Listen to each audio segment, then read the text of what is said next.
सबसे पहले नवरात्रि के पहले ही दिन मंदिर की अच्छी तरह से साफ सफाई कर लें। मंदिर जितना सफा होगा, फल उतना ही साफ यानी कि उतना ही ज्यादा मिलेगा कि आपकी झोली छोटी पड़ जाएगी।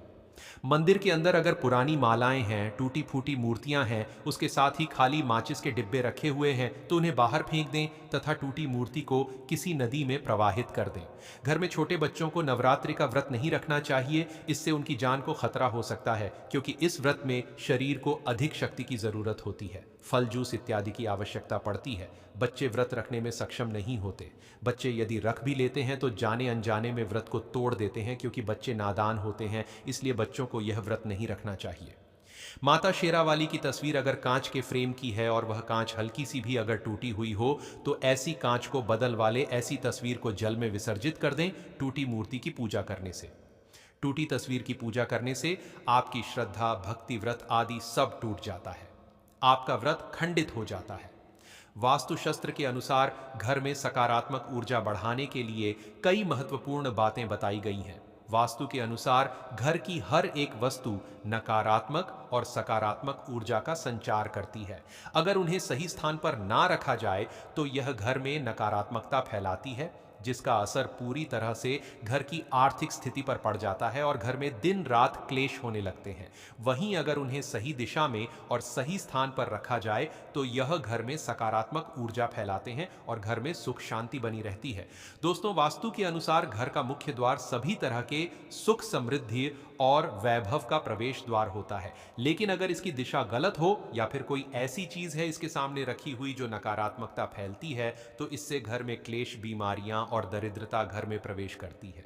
इसी कारण वास्तुशास्त्र में घर के मुख्य द्वार को बहुत अधिक महत्व दिया गया है। वास्तु के अनुसार मुख्य द्वार के सामने कुछ ऐसी चीजें हैं जो कभी नहीं होनी चाहिए। यह चीजें अशुभ तो होती ही है, साथ ही साथ यह कई तरह की समस्याएं उत्पन्न करती हैं। इनका असर परिवार की महिलाओं पर, बड़े बुजुर्गों पर, घर के बालकों पर तथा ऐसे ही कई चीजें परिवार के हर एक सदस्य पर बुरा असर डालती है और उन्हें स्वास्थ्य के साथ ही आर्थिक समस्याओं का सामना भी करना पड़ता है।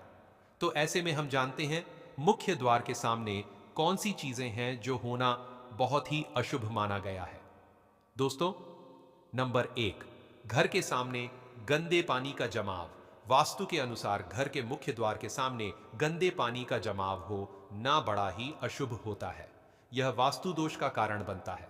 साथ ही साथ इस गंदे पानी में कई हजार गुना बैक्टीरिया पनपते हैं जो परिवार के सदस्य को बीमार कर सकते हैं। गंदे पानी का जमाव होने से हैजा, पीलिया, डायरिया, कैंसर होने का खतरा बना रहता है। राहु दोष उत्पन्न हो जाते हैं और माता लक्ष्मी रुष्ट भी हो जाती है। शनिदेव क्रोधित हो जाते हैं। इसीलिए अगर घर के सामने कोई भी गंदा पानी जमा होता है तो उसे तुरंत हटा देना चाहिए, या जिस गड्ढे में गंदा पानी है उसे सीमेंट से भर देना चाहिए। वास्तु के अनुसार इसे उचित नहीं माना जाता। इससे धन नष्ट हो जाता है, गरीबी सर पर चढ़ जाती है। दोस्तों, नंबर 2, कांटेदार पौधे।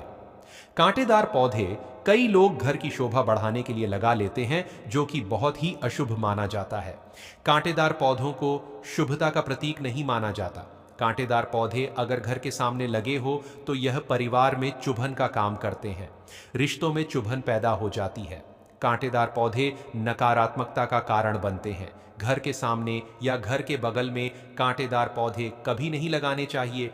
इससे माता लक्ष्मी प्रवेश नहीं करती है, बल्कि राहु केतु घर में प्रवेश कर जाते हैं। इससे घर में क्लेश बढ़ाया है। इसीलिए कांटेदार पौधे तुरंत घर से हटा दें। जिस कांटेदार पौधे में फूल नहीं आता, पत्ते नहीं होते, उसका घर के आसपास होना भी घोर अनर्थ माना जाता है। कांटेदार पौधे को जितना जल्दी हो सके अपनी भलाई के लिए तुरंत हटा दें। कांटेदार पौधे लगाने से शत्रुओं की संख्या बढ़ जाती। दोस्तों, घर के मुख्य द्वार पर केवल खुशबूदार पौधे ही लगाने चाहिए, जैसे तुलसी का पौधा, हरे, गुलाबी, लाल, पीले फूलों के पौधे ही लगाने चाहिए। इनकी सुगंध से माता लक्ष्मी आकर्षित होती है। तो दोस्तों, तीसरी चीज है खंडित मूर्तियां।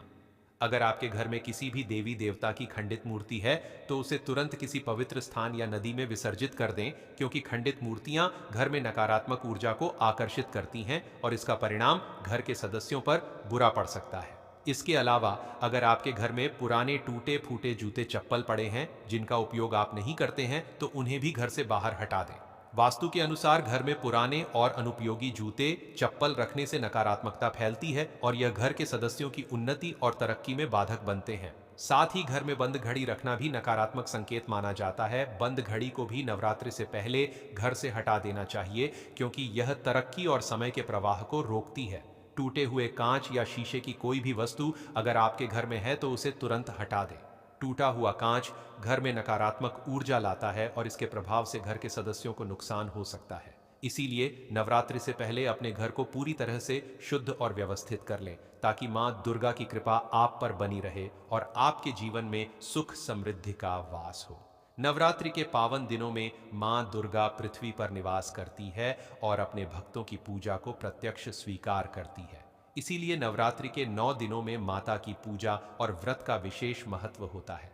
इसीलिए आप सभी अपने घर को स्वच्छ जरूर रखें, ताकि आपके घर में नकारात्मक ऊर्जा ना आए। अगर आपके घर में नकारात्मक ऊर्जा आ जाती है तो आपके घर की आर्थिक स्थिति कमजोर हो जाती है।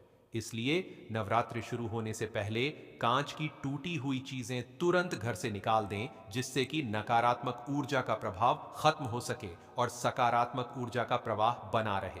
इसके साथ ही अगर घर में कोई कटी फटी धार्मिक पुस्तकें हैं तो उन्हें भी घर से बाहर कर देना चाहिए। वास्तुशास्त्र के अनुसार घर में कभी भी कटी फटी धार्मिक पुस्तकें नहीं रखनी चाहिए, क्योंकि इससे घर में नकारात्मकता फैलती है। यदि कोई धार्मिक पुस्तक फट गई हो या खराब हो गई हो तो उसे तुरंत किसी पवित्र नदी या बहते जल में प्रवाहित कर देना चाहिए, ताकि शुद्धता बनी रहे और माता रानी की कृपा आप पर बनी रहे। अब बात करते हैं पुराने और टूटे हुए बर्तनों की। पुराने और टूटे फूटे बर्तन घर में नकारात्मक ऊर्जा का संचार करते हैं। इन बर्तनों को हटा देना चाहिए, ताकि घर में नई और स्वच्छ वस्तुओं का आगमन हो सके। नए बर्तन लाने से घर में समृद्धि और सकारात्मक ऊर्जा का प्रवाह होता है। पुराने बर्तनों में जमा हुई नकारात्मक ऊर्जा को हटाने के लिए उन्हें बदलना अनिवार्य होता है, जिससे घर की आर्थिक स्थिति भी बेहतर होती है और मां लक्ष्मी की कृपा भी घर आपके पर बनी रहती है। इसके बाद अशुद्ध और गंदे कपड़े जो घर में पड़े हैं उन्हें भी हटा देना चाहिए। गंदे कपड़ों से नकारात्मक ऊर्जा फैलती है, जो घर में दुर्भाग्य लाती है। नवरात्रि के अवसर पर नए और स्वच्छ कपड़े पहनना चाहिए, जिससे सकारात्मक ऊर्जा का प्रवाह बना रहे और मां दुर्गा की कृपा प्राप्त हो। गंदे कपड़ों में जमा हुई नकारात्मक ऊर्जा को हटाने के लिए उन्हें तुरंत बदलना अनिवार्य होता है। अब बात आती है पुराने और फटे हुए आसनों की।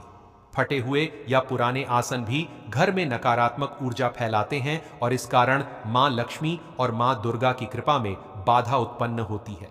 नए और स्वच्छ आसन लाने से घर में सकारात्मक ऊर्जा का प्रवाह बढ़ता है, जिससे घर में शांति और समृद्धि का वास होता है।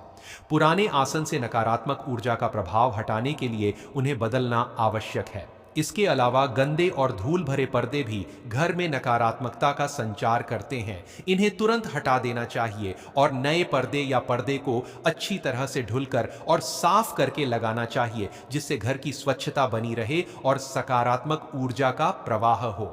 मां लक्ष्मी और मां दुर्गा की कृपा प्राप्त करने के लिए यह महत्वपूर्ण है कि घर का हर कोना स्वच्छ हो और सकारात्मक ऊर्जा से भरा रहे। अब हम बात करते हैं टूटे हुए और खराब दरवाजों की। अगर घर में कोई दरवाजा टूटा हुआ है या ठीक से काम नहीं कर रहा है तो उसे तुरंत ठीक करें या बदलवा दें। दरवाजे एक घर की सुरक्षा और ऊर्जा के प्रवाह के प्रतीक होते हैं। दरवाजों से नकारात्मक ऊर्जा घर में प्रवेश करती है, इसलिए इन्हें बदलने से सकारात्मकता बढ़ती है और घर में समृद्धि का प्रवेश होता है। इसके बाद पूरा खराब इलेक्ट्रॉनिक उपकरणों को भी घर से हटा देना चाहिए। यह उपकरण न केवल नकारात्मक ऊर्जा का संचार करते हैं, बल्कि घर में अस्थिरता और बाधाएं भी उत्पन्न करते हैं। नए उपकरण लाने से घर में सकारात्मक ऊर्जा का प्रवाह होता है और घर की स्वच्छता भी बनी रहती है। गंदे और धूल भरे कालीन भी घर में नकारात्मकता का मुख्य स्रोत होते हैं। नवरात्रि से पहले इन्हें भी बदल देना चाहिए और नए कालीन लगाने से घर में सकारात्मकता का संचार होता है। मां दुर्गा की कृपा प्राप्त करने के लिए घर का हर हिस्सा स्वच्छ और सकारात्मक ऊर्जा से भरा होना चाहिए। अब बात करते हैं पुराने और टूटे हुए फूलदानों की। पुराने और टूटे हुए फूलदानों में धूल और नकारात्मक ऊर्जा जमा हो जाती है, जो घर के वातावरण को दूषित कर देती है। इन फूलदानों को तुरंत बदले और नए फूलदान लाकर घर में ताजगी और सकारात्मक ऊर्जा का प्रवाह बढ़ाएं। नए फूलदान लाने से मां लक्ष्मी और मां दुर्गा की कृपा प्राप्त होती है। अंत में गंदे और धूल भरे पुस्तकालय और पुराने और टूटे शीशे भी घर में नकारात्मकता लाते हैं। इन्हें तुरंत साफ करें और नए पुस्तकालय या शीशे लगाएं, जिससे घर में सकारात्मकता का प्रवाह बना रहे। मां दुर्गा और मां लक्ष्मी की कृपा के लिए घर की स्वच्छता एवं सकारात्मक ऊर्जा का प्रवाह अत्यंत आवश्यक है। गंदे और धूल भरे कारपेट, पुराने और खराब पड़े हुए बिजली के तार, यह सभी चीजें भी घर में नकारात्मकता फैलाती हैं। इसलिए इन्हें नवरात्रि से पहले हटा देना चाहिए, ताकि घर में स्वच्छता बनी रहे और सकारात्मक ऊर्जा का प्रवाह हो सके। घर के हर कोने से नकारात्मक ऊर्जा को समाप्त करने के लिए इन सभी वस्तुओं को बदलना आवश्यक है और इसके साथ ही मां दुर्गा की कृपा और आशीर्वाद प्राप्त करना सुनिश्चित करें। नवरात्रि के दौरान घर की स्वच्छता और सकारात्मक ऊर्जा का प्रवाह बनाए रखना अत्यंत महत्वपूर्ण है, क्योंकि यह न केवल घर के वातावरण को पवित्र करता है, बल्कि देवी की कृपा प्राप्त करने में भी सहायक होता है।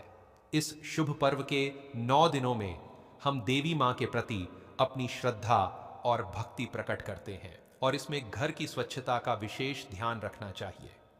नवरात्रि के 9 दिनों में विभिन्न रंगों के वस्त्र पहनने का विशेष महत्व होता है, जो न केवल देवी की पूजा के दौरान आपको सकारात्मक ऊर्जा प्रदान करते हैं, बल्कि आपके जीवन में सुख, शांति और समृद्धि का भी संचार करते हैं। आइए जानते हैं कि इन 9 दिनों में कौन कौन से रंग पहनने से शुभ फल प्राप्त होते हैं। पहले दिन यानी 2026 में नवरात्रि के पहले दिन आपको नारंगी रंग के वस्त्र धारण करने चाहिए। नारंगी रंग ऊर्जा, उत्साह और सकारात्मकता का प्रतीक होता है। इसे पहनकर पूजा करने से आपको अत्यधिक सकारात्मकता का अनुभव होगा और आपका मन प्रसन्न रहेगा। दूसरे दिन सफेद रंग धारण करें। सफेद रंग शांति, पवित्रता और मानसिक शांति का प्रतीक है। इसे पहनकर आप आत्मिक शांति का अनुभव करेंगे और आपकी पूजा भी विशेष रूप से फलदायी होगी। तीसरे दिन लाल रंग धारण करें। लाल रंग मां दुर्गा का प्रिय रंग है, जो शक्ति, साहस और भक्ति का प्रतीक है। इस दिन लाल रंग के वस्त्र पहनने से आपकी पूजा में विशेष ऊर्जा और उत्साह आएगा और मां दुर्गा की कृपा प्राप्त होगी। चौथे दिन गहरे नीले रंग के वस्त्र पहने। नीला रंग समृद्ध, स्थिरता और शांति का प्रतीक है। इसे धारण करने से आपके मन और विचारों में स्थिरता आएगी और आप आत्मिक रूप से शांत महसूस करेंगे। पांचवें दिन पीले रंग के वस्त्र पहने। पीला रंग खुशी, ज्ञान और सकारात्मकता का प्रतीक होता है। इसे पहनने से आप खुश रहेंगे और आपका दिन सुखद रहेगा। छठे दिन हरा रंग पहने। हरा रंग प्रकृति, शांति और उन्नति का प्रतीक है। इसे धारण करने से आपके मन में शांति और स्थिरता का अनुभव होगा और आप स्वयं को प्रकृति के और करीब महसूस करेंगे। सातवें दिन स्लेटी रंग पहने। यह रंग व्यवहारिकता और संतुलन का प्रतीक होता है। इसे पहनकर आप संतुलित विचारों और निर्णयों के साथ अपने नए दिन की शुरुआत कर सकते हैं। आठवें दिन बैंगनी रंग धारण करें। यह रंग समृद्धि और आध्यात्मिकता का प्रतीक है। इसे पहनकर मां दुर्गा की पूजा करने से आपको विशेष सफलता और समृद्धि प्राप्त हो सकती है। नौवें और अंतिम दिन भी हरे रंग के वस्त्र धारण करें। यह रंग समृद्धि, उन्नति और धन का प्रतीक है। इस रंग को पहनकर मां दुर्गा की पूजा करने से आपके जीवन में समृद्धि और सुख शांति का आगमन होगा। चैत्र नवरात्रि का महत्व अत्यधिक है। इसे महान नवरात्रि या चैत्र नवरात्रि के नाम से भी जाना जाता है। पौराणिक कथाओं के अनुसार जब भगवान राम ने माता सीता को रावण के बंधन से छुड़ाने के लिए रावण से युद्ध किया, तब उन्होंने 9 दिनों तक मां दुर्गा की उपासना की थी।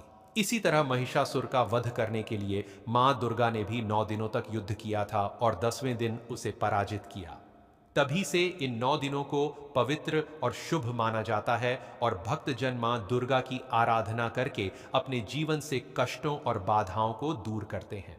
तो दोस्तों, अब हम बात करते हैं उस महा उपाय के बारे में, जिसे चैत्र नवरात्रि में करने से आपके सारे दुख दर्द और आपके जीवन के सारे कष्ट दूर होंगे। इस उपाय को करने से आपकी सारी मनोकामनाएं यूं चुटकियों में माता शेरावली पूरी कर देंगी। तो दोस्तों, वीडियो में आगे बढ़ने से कमेंट में जय माता शेरावाली जरूर लिखें। साथ ही हमारे चैनल को सब्सक्राइब भी कर लें। दोस्तों देखिए, नवरात्रि का पावन पर्व मां दुर्गा को समर्पित होता है और नव दुर्गा को ही शक्ति कहा जाता है। इस संसार में शक्ति से बढ़कर के कुछ नहीं है। भगवान शंकर